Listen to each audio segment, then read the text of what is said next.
हमें ये समझना है कि जो चीज़ें we cannot see, we cannot understand, those things are more real than what we see with our naked eyes. ये बात हमें हमेशा जानना ज़रूरी है. अगर आपके घर में आपके हस्बैंड आपसे बेमतलब की लड़ाई छेड़ देते, आपकी पत्नी बिना बात के मुंह बना लेती है और आपको क्या ब्रह्मांड में किसी को नहीं पता कि ये औरत चिड़ी क्यों है. अब आपको पता है कि ऐसा होता है ना. तो आपको समझना है कि व्हाट इज वर्किंग उसके अंदर और आपके विरुद्ध क्या चल रहा है, ये समझने का बुद्धि एक सेवक को, एक परमेश्वर के बेटा बेटी को होना चाहिए. आपके प्रोफेसर्स कॉलेज में अननेसेसरीली आपके खिलाफ हो जाते हैं, कोई रीजन नहीं है. उल्टा हम मसीह तो चुप रहते हैं. क्लास में ज्यादा उचकने वालों की टीम में भी नहीं है हम लोग, है कि नहीं है. लेकिन फिर भी हमारे प्रोफेसर्स, हमारे टीचर्स, कोई ना कोई एक होता है जो हमारे खिलाफ कोई ना कोई चीजें कर देता है. ऑफिस में बिना बात के सबसे अच्छा काम हमारा होगा लेकिन प्रमोशन हमें नहीं देंगे. एक सिस्टर है जो अभी यहाँ से चली गई हैं, वो अभी दुबई पहुंच गए हैं. वो लोग उनको नौकरी से ही निकाला इस वजह से गया था. इनफैक्ट उनके ऑफिस में जितने लोग परमेश्वर के बच्चे थे रियल, उन सबको सिर्फ उनके फेथ के लिए रोज परेशान किया जाता था, जबकि उनका काम सबसे बेस्ट रहता था. इतना हो गया कि लास्ट में कॉन्स्पिरेसी के बाद उनको जॉब से निकाल ही दिया. ऐसा किस किस के साथ ऐसा होता है कि बिना बात के लोग आपके खिलाफ हो जाते हैं, बिना बात के आपका काम काटना चाहते हैं, आपका हक काटते हैं, आपकी भलाई काटते हैं बिना बात के.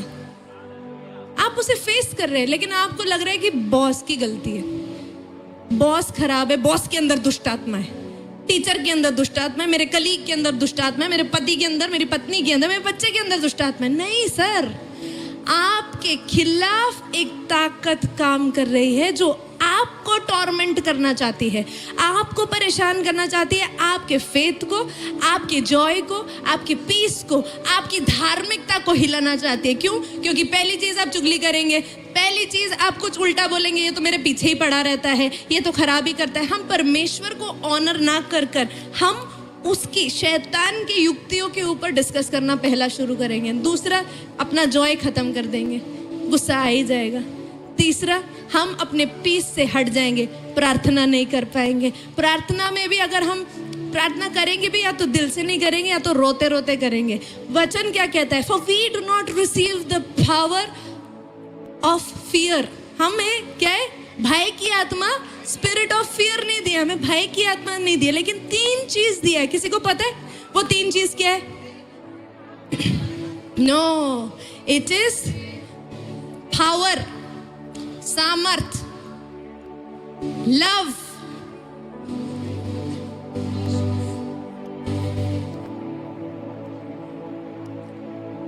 और sound mind. Can somebody fix this?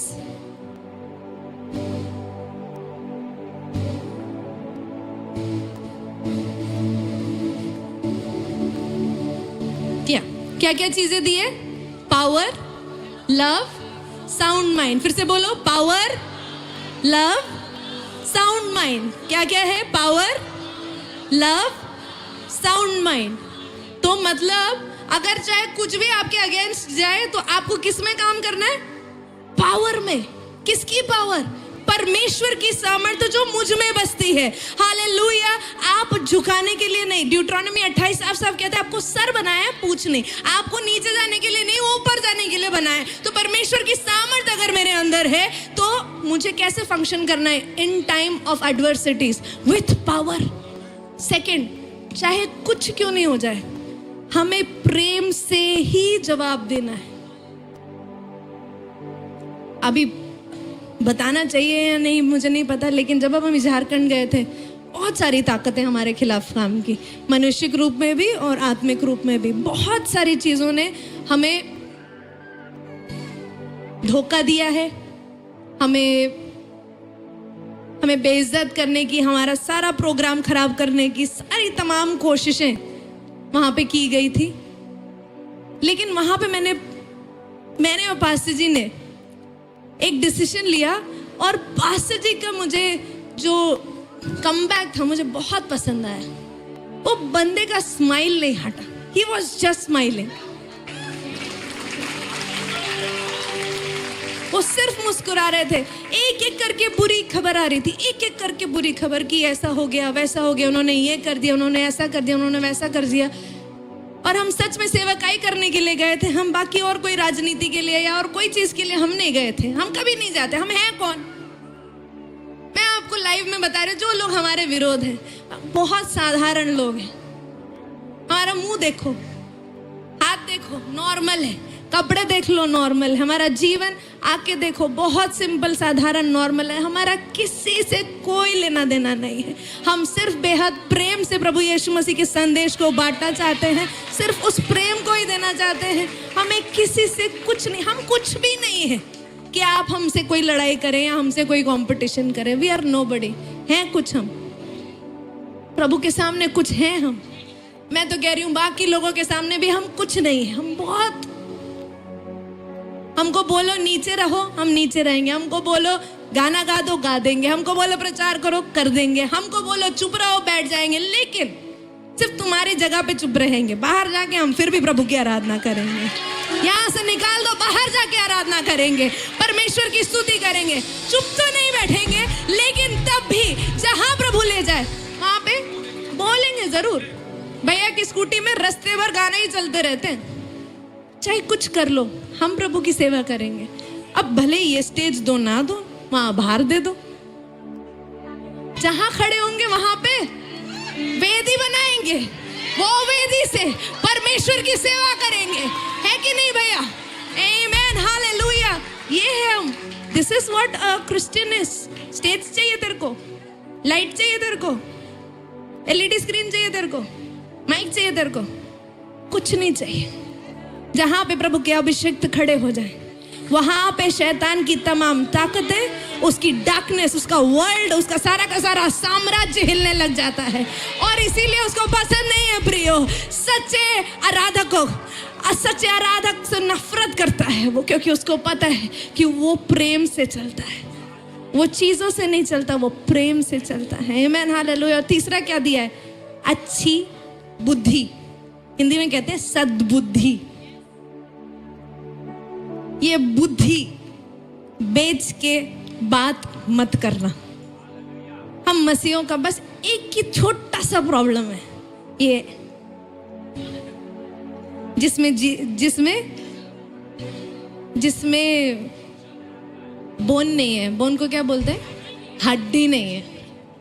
ये जी भी हमारा एक छोटा सा प्रॉब्लम है, बड़ा प्रॉब्लम नहीं है, सब सॉर्ट हो सकते हैं। अगर मेरे जैसे इतना बात करने वाले लोग सोच समझ के बात कर सकते हैं, अब आप तो कुछ भी नहीं हो। मेरी मम्मी ने मुझे ना हॉस्टल, पता है क्यों डाला था? एक ही रीजन से डाला था, मैं बहुत बोलने लग गई थी। और भी बहुत सारे रीजंस थे, लेकिन मैं लड़ती थी लोगों से। छोटी में 7 साल की 8 साल की बच्ची लड़ती थी, ए तू ऐसा नहीं करेगा। मैं धौलपुर की भी हूँ, आपको पता होगा मैं धौलपुर की हूँ, तो वहां का लैंग्वेज बहुत खतरनाक होता है। काय बे, इस तरीके से आप सोच सकते हो मेरे को ऐसे बात करते हुए। अगर मैं तब नहीं गई होती पढ़ने के लिए कहीं और, अगर मुझे धौलपुर से नहीं हटाया होता, मैं पक्का चंबल की कोई डकैती होती। Because I had no tame on my tongue. फिर पता है क्या हुआ? मुझे डाल दिया केरला के एक हॉस्टल में।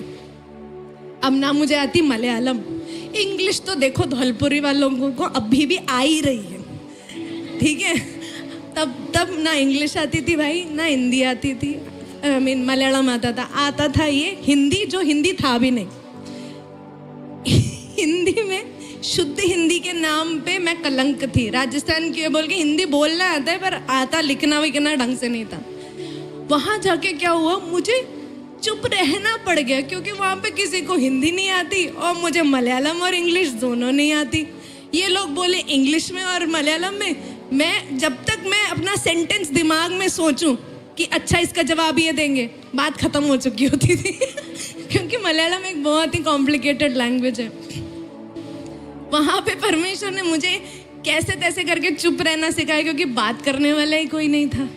धीरे धीरे करके जब इंग्लिश आने लगी तब समझ में आया कि ग्रामर भी एक चीज़ होती है। ग्रामर जानते हैं आप? इज, द, एंड, आर, ये सारी जो बीच की है ना, वो मुझे समझ नहीं आती थी। अब वहाँ पे इतने पढ़े लिखे अच्छे अच्छे घर से आने वाले बच्चे, अपन एक सेंटेंस गलत बोलेंगे ना, पूरा साल ये लोग मजाक पढ़ाएंगे। होता है अच्छे स्कूल्स में, अभी भी यही होता होगा, है बच्चों? होता है तुम्हारे साथ ऐसा? तो मेरे साथ भी ऐसे ही होने लग गया कि जो मैं सेंटेंस बोलूं अगर सही नहीं है तो फिर मजाक उड़ने का डर रहता था। तो बड़े होते होते मैं बहुत सोच समझ के इंग्लिश के सेंटेंसेस बोलने लगी। 11वीं 12वीं तक मैं आ गई उत्तराखंड में, वहाँ पर हिंदी बोलने वाले भी लोग थे, तब जाके थोड़ा सा बोलना शुरू किया। लेकिन तब तक मेरी अकल इतनी ठिकाने आ चुकी थी कि बकवास बोलने का स्कोप ही नहीं था। प्रभु ने ऐसे डिजर्नमेंट में लेकर आया। मैं सोचती हूँ प्रभु, अगर मेरे को अगर यहाँ पे खड़े होने का मुझे एक प्राइज देना पड़ा था, आपको भी वो प्राइज शायद देना पड़ेगा। ये सद्बुद्धि जो है वो हमारे जुबान से सबसे पहले दिखती है, क्योंकि जो यहाँ पे प्रोसेस होता है वो यहाँ से निकलता है। और अगर ये जुबान गलत निकल गई तो हम ना चाह के भी शैतान के इस राज्य को बढ़ावा देते हैं, इन दुष्ट आत्माओं को बढ़ावा देते हैं जो चाहते हैं। देखिए, वो आपको समझना है, ये स्पिरिट रेलम में हमें समझ, जैसे पवित्र आत्मा एक पर्सन है, हमने सीखा, आपको याद है पवित्र आत्मा एक पर्सन है, वैसे ही दुष्ट आत्माएं भी और शैतान के राज्य के लोग भी क्या है? एक पर्सन है जो दिखते नहीं है, विजिबल नहीं है वो लोग, इनविजिबल बीइंग्स हैं वो लोग। तो हमको ये बात को समझना है कि जब हम गलत चीज़ें बोलते हैं, गलत चीज़ें करते हैं, हम दुष्ट आत्मा को क्या करते हैं? एक पोर्टल, एक जरिए हम बन जाते हैं कि चलो मैं चाहता हूँ कि ये पति अपनी पत्नी को मारे, दुष्ट आत्मा को मजा आता है, मारेगा मारेगा। आप हाथ उठाते हैं, आप दुष्ट आत्मा को एम्पावर करते हैं। आप जब मुंह से गाली बकते हैं, कुछ दुष्ट आत्मा जिनको गालियां बकना पसंद है, ब्लास्फेमी करना पसंद है, वो ब्लास्फेमी जो दुष्टात्मा है, जो स्पिरिट है, उसको मजा आता है। वाह, इस मसीह से मैंने मुंह से क्या बुलवाया है? गाली बुलवाई है। घर का पीस खराब करने वाले, ये सारे अलग अलग प्रकार के दुष्ट आत्मा है। आप उस स्पिरिचुअल रेलम में खोलो अपनी आंखें तो आपको समझ आएगा कि आप जिस बेड पे सोते हो उस बेड पे भी एक दुष्ट आत्मा बैठा हुआ है कि कब तू पाप करेगा, कब तू गलत चीज देखेगा, कब तू गलत सोचेगा और कब तू अपने हाथों से गलत कामों को करेगा, कब तू किसी को गलत फोन मिलाकर गलत बात करेगा। वो दुष्ट आत्मा तेरे बेड पे बैठा हुआ है और तुझे उकसा रहा है, कर, तुझे नींद नहीं आ रही है, वो भी एक दुष्ट आत्मा है। नींद क्यों नहीं आ रही है? क्योंकि वो दुष्ट आत्मा तुझे क्या करता है? ललसाता है। कीप ऑन, नींद आ जाए तो हम पाप ना करें, पर नींद ना आए तो कुछ तो करना पड़ेगा, तो वी कीप ऑन डूइंग, हमें टेम्पटेशन में वो डालता रहता है। वचन कहता है फ्ली फ्रॉम टेम्पटेशन, हर एक टेम्पटेशन से फ्ली करो, लेकिन हमारे अंदर वो लालसाएं, वो अभिलाषाएं, वो बाहर से लेकर आते हैं। हमारे अंदर अगर यीशु, देखिए 2 ही सिंहासन है, एक परमेश्वर का सिंहासन और एक खुद का सिंहासन। एक व्यक्ति के अंदर एक ही सिंहासन एक टाइम पे हो सकता है, या तो आपका हो सकता है या परमेश्वर का हो सकता है। डिसाइड कर लो आपके अंदर किसका सिंहासन है। तो जब प्रभु यीशु का सिंहासन होगा, बाकी चीजें आपको बाहर से खींचने की कोशिश करें। लेकिन अगर आपके अंदर खुद का सिंहासन है, बहुत इजीली आपकी जो कुर्सी है वो लुढ़क जाएगी या टूट जाएगी। लेकिन प्रभु यीशु मसीह के सिंहासन पे आपकी कुर्सी कभी इजीली नहीं गिरेगी। इसके लिए आपको हमेशा उस मलयुद्ध में हो करके याद करके रहना है। किंगडम ऑफ गॉड धार्मिकता पे, पीस पे, जॉय इन होली स्पिरिट पे चलता है, वेरएस किंगडम ऑफ सैटन किस पे चलता है? रेबेलियन पे। रेबेलियन मतलब बलवा, डिसेप्शन मतलब धोखा, तीसरा डिस्ट्रक्शन मतलब सारे चीज को नाश करना। जॉन 10:10, यूहन्ना 10:10 हमें ये बातें किंगडम ऑफ सैटन के विषय में सिखाती है। और हमें ये समझना है कि ये जो किंगडम ऑफ डार्कनेस है या शैतान का जो राज्य है, ये बहुत ही सिस्टमैटिक तरीके से, क्योंकि जब लूसीफर स्वर्ग में था, वो कौन था? सबसे ऊपर एक पदवी पर था। उसके विषय में हम अभी सीखेंगे जल्दी। तो वो जब वहाँ पर था उसने क्या किया, सबको जाके झूठ बोल बोल के, टेल बेयरिंग मतलब चुगलियाँ कर करके, उसको फादर ऑफ लाइज भी कहते हैं, झूठों का पिता है ना, उसको कहा जाता है। तो उसने क्या किया, तुझे पता है तू इतना केपेबल है, लेकिन यहाँ पे जो पास्टर अरुल और डॉक्टर महिमा है इनको तेरी कदर नहीं है। मैं होता, अगर मेरी चर्च होती तो मैं तुझे सबसे बड़ा वर्शिप लीडर बना देता रोहित। ऐसे बोला एक को, दूसरे को बोला आपके ऊपर इतना ग्रेस ग्लोरी है, ये लोग आपको यूज क्यों नहीं करते, ऐसे वालों को आपकी कदर नहीं है। आप आओ मेरे कलीसिया आओ, मैं आपको बनाऊंगा सबसे बढ़िया स्थान पे जहां पे आपकी पावर दिखेगी। फिर आपको बोलेगा आप इतने अभिषेक, तो आपका नाम ही अभिषेक है, ऐसे वाले आपको यूज नहीं कर रहे। स्वर्ग में आपको इतना ऊंचा पदवी होना चाहिए था, आपको एकदम श्रेष्ठ प्रभु का दास बनना चाहिए था, लेकिन तुम्हें तो कुछ रोल ही नहीं दिया यहाँ पे, इनको कदर नहीं है तुम्हारी। ऐसे उसने 1/3 स्वर्गदूतों को जाकर परमेश्वर के विरोध किया, बोला कि परमेश्वर को तुम्हारी कदर नहीं है, मेरे साथ आ जाओ, मैं तुम्हें पोजीशन दूंगा। ये किसने किया, लूसीफर ने किया। उसका काम ये है प्रियो, अगर ऐसी बातें कर कर कोई आपके पास आता है तो बहुत ध्यान से तुरंत उससे सारे संपर्क काट देना, क्योंकि ये लूसीफर है जो इंसान के रूप में तेरे अंदर काम कर रहा है। कलीसिया तोड़ने वाले, टीम और यूनिटी को तोड़ने वाले, आमेन, अहंकार और घमंड को लेकर आने वाले और कोई नहीं है, वो सीधा सीधा लूसीफर के ही बच्चे हैं। तो बोलने में कोई शर्म नहीं है मुझे, बना लो जितना बनाना है। जो तोड़ के बनाता है वो नीचे ही जाता है, वो उठता नहीं है कभी। आप देख लो, जिसका भी देख लो, जिसके भी कलीसिया अच्छे सही धर्मी पास्टरों के जिन जिन के चर्च टूटे गए हैं और जो तोड़ के लेकर गया है, उसका कभी कुछ बड़ा नहीं है, उल्टा वो घट घट के खुद भी चर्च जाने की नौबत में नहीं रहे अब। लेकिन जो धार्मिकता से खड़ा है वो आज भी खड़ा ही हुआ है। ये मैं अपने एक्सपीरियंस से बता रही। जब हमारा भी लेके गए थे, बहुत बड़ी बड़ी बातें करके गए थे ना, गए थे 3 महीने कहीं तो गए थे, फिर 4थे महीने के बाद खुद की कलीसिया शुरू की थी। अभी देखो चर्च ही नहीं जाते, खुद अलग अलग कौमों में शादी कर लिए। क्या कर रहे हो, किससे लड़ रहे हो, हमसे? मैं कह रही हूं हम है कौन जो तुम हमसे लड़ रहे हो? लड़ो तो हमारे अंदर के परमेश्वर से लड़के दिखाओ, लड़के दिखाओ हमारे अंदर के परमेश्वर से जो जगत और स्वर्ग का राजा है। नहीं लड़ पाओगे, कोशिश कर लो। जब तक प्रभु हम में है, हमारा विरोधी कौन हो सकता है? लूसीफर। खुद का घर नहीं है बंदे के पास, खुद के घर की चाबी नहीं है उसके पास। हमारा प्रभु यीशु मसीह बिना उसके घर प्रॉपरली गए, अपने ही दूतों को भेजकर उससे सारे उसकी सारी जो बचा कुचा था वो भी काट पीट कर, चाबी लेकर, दाऊद की कुंजी और सारी कुंजियां लेकर, पाताल में जाकर जिसको बांध के रखा था उसको भी छुटकारे का समाचार सुनाकर प्रभु यीशु मसीह जीवता जिंदा विजयता बाहर निकल कर आया है। उस यहोवा की मैं आराधना करती हूँ, आप आराधना करते हैं। Hallelujah, hallelujah, hallelujah, hallelujah, hallelujah. किससे डरना है? किससे डरना है? झूठे है सारे, झूठ करते हैं, धोखा देते हैं, इससे ज्यादा वो कुछ कर नहीं पाएंगे। आपके खिलाफ जो काम करते हैं, एक नौकरी छुड़वाएंगे, छुड़वा ले, एक शादी तुड़वाएंगे, तुड़वा ले,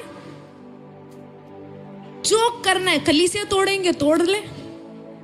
पर जैसे ही मसीहों को ये बात समझ आ जाएगी कि मेरा मुझ में कुछ है ही नहीं, सब कुछ मेरा जो है वो खुदा का है, मेरा मुझ में कुछ है ही नहीं, सब कुछ मेरा जो है वो खुदा का है, मेरा मुझ में कुछ है नहीं, सब कुछ मेरा जो है वो खुदा का है। बोलो मेरा मुझ में कुछ है नहीं, सब कुछ मेरा यहोवा का है, मेरा मुझ में कुछ है नहीं, सब कुछ मेरा खुदा का है। आमीन। आज आपके पास क्या है बोलने के लिए? मेरा है, वो भी आपका नहीं है। और आपके पास क्या नहीं है बोलने के लिए? बच्चा नहीं है, नहीं है। सब कुछ जो है यहोवा का है। क्या नहीं है मेरे पास? आज घर नहीं है मेरा, तो वैसे भी मेरा कुछ नहीं। सब कुछ जो है खुदा का है। आमीन, hallelujah. Everything belongs to God. मेरे नाम पे कुछ नहीं है, लेकिन लिटरली मेरे नाम पे कुछ भी नहीं है। सरकार के दस्तावेजों में देखोगे कुछ भी नहीं है, पर मैं आपको चाहिए तो इस पे लिख के दे दूं, या कहीं भी बोलो लिख के दे दूं, मेरे से ज्यादा किसी और के पास है भी नहीं।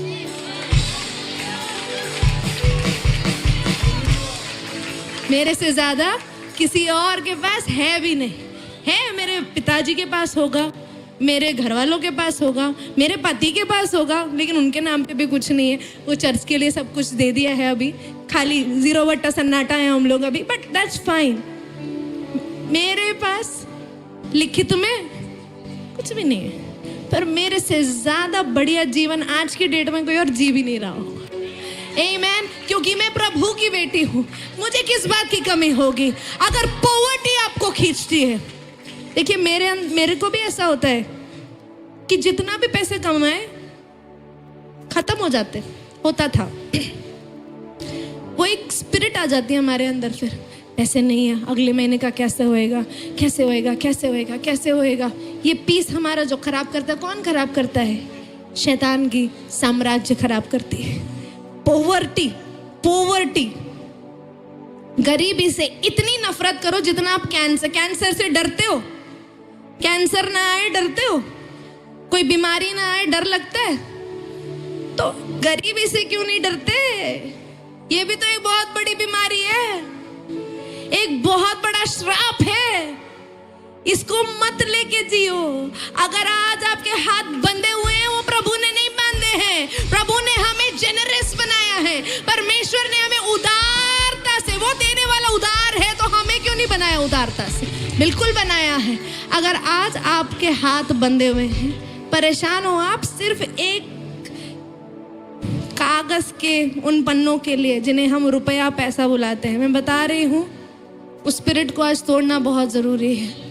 मैं यूके गई तब मुझे पता लगा कि हमारे भारतीय करेंसी की क्या औकात है। एक पानी का बॉटल 100 रुपए से नीचे का नहीं मिलेगा। वहाँ का 1 रुपया मतलब 1 पाउंड, यहाँ का 115 रुपए। कुछ भी चीज एक मैकडी भी खाने जाओगे आपको 1000 रुपए का पड़ेगा, 10 पाउंड का। उनके लिए 10 पाउंड कुछ नहीं है, हमारे लिए 1000 रुपए की मैकडी खाएंगे, फास्टिंग ले लेते हैं है ना। उस तरीके का हिसाब है वहां पे जाके पता लगा ये कोई करेंसी वैल्यू ही नहीं करती हमारी। स्वर्ग की करेंसी के हिसाब से मैंने 3 टाइम नहीं 6 टाइम खाना खाया वहां पे। प्रभु का करेंसी आपको पता है आइज़िया में क्या लिखा है? तुम उस देश को ब्लेस करो और उस देश की सबसे बढ़िया फूड को तुम खा पाओगे, सबसे बढ़िया उत्तम पदार्थों को तुम खाओगे। मेरे साथ भी वही हुआ है। जहाँ मैं गई हूँ, झारखंड में गई हूँ, amazing reception. Amen, hallelujah. People were so good there. That's how we should function. We should hate the things that come from the devil. हमें नफरत होनी चाहिए उन सारे श्रापों से, उन सारी बातों से जो शैतान लेकर आता है हमारे खिलाफ। ये कैसे होगा? जब हमें पता होगा कि ये शैतान से है। आमेन। तो आज अगर आप में से कोई है जो पॉवर्टी या ऐसी एक गरीबी के बंधन में बंधे हुए हैं, ऐसा कोई है? यू फील कि आपको पैसे की हमेशा नीड रहती है, हमेशा कमी रहती है, शर्माइए मत। अगर है ऐसा, आज सुबह मैं प्रभु यीशु मसीह के सामर्थी नाम से घोषणा करती, जिसने क्रूस पर उस पॉवर्टी के श्राप को, उस श्राप को जो मेरा है ही नहीं, जो मेरा है ही नहीं, जो मेरा है ही नहीं, उसको मेरे ऊपर डालता है। आज भी 2000 साल बाद मुझे आजादी में जीने नहीं देता। उस आजादी के राजकुमार के नाम से वो पॉवर्टी का स्पिरिट जो मांग रहा है, वो रिसीव कर रहा है इस वक्त कि वो फ्री है, फ्री है, फ्री है। रीबा खचाला बाशा का डरा बारा बारा बा, free in the name of Jesus. The spirit of poverty, I command you to leave right now from the Spirit, Lord. Thank you खुदाया, आपने ऐसा किया है। आज से लेने वाले नहीं, देने वाले बनाइएगा प्रभु। उसके जरिए आप खोलिएगा स्वर्ग के रास्ते धरती पर, आप खोलिएगा ताकि मेरे प्रिय भाई बहन एक आजादी के रास्ते को, एक बेटर इनकम को, अपने जीवन को बेहतर तरीके से जैसा आप चाहते हैं हम जीना, सिर्फ जैसा आप चाहते हैं। और जितने में हम चोरी ना करें प्रभु, और जितने में हम घमंडी ना हो जाए, उतना हमें देकर आशीषित कीजिएगा प्रभु जी। हालेलुया। सारा आदर महिमा आपको देते हैं, यीशु के नाम से मांगते हैं, आमीन। जिन्होंने हाथ उठाए, जिन्होंने रिसीव किया, आप देखें कि आपको एक नया रास्ता परमेश्वर देगा, जिससे आपकी जो कमी आ रही है वो कमी को परमेश्वर पूरा करने के लिए एक एक्स्ट्रा सोर्स परमेश्वर आपको देगा। जब वो देगा तो वो एक बारी का नहीं होगा। देखिए, एक बार में अगर 1000 करोड़ भी मिल जाए, एक यूके की लॉटरी लगी थी, उसमें एक बंदी को 2200 करोड़ रुपए मिले थे। विदिन 3 मंथ्स वो फिर बैंकरप्ट हो गई। 3 महीने के अंदर उसने 2200 करोड़ रुपए उड़ा लिए। अब उसके पास, जिसके पास सोर्स ऑफ इनकम नहीं होता, चाहे जितना हो जाए खाली ही रहेगा, है ना। लेकिन जिसके पास एक बुद्धि है वो उसको बढ़ाता रहेगा।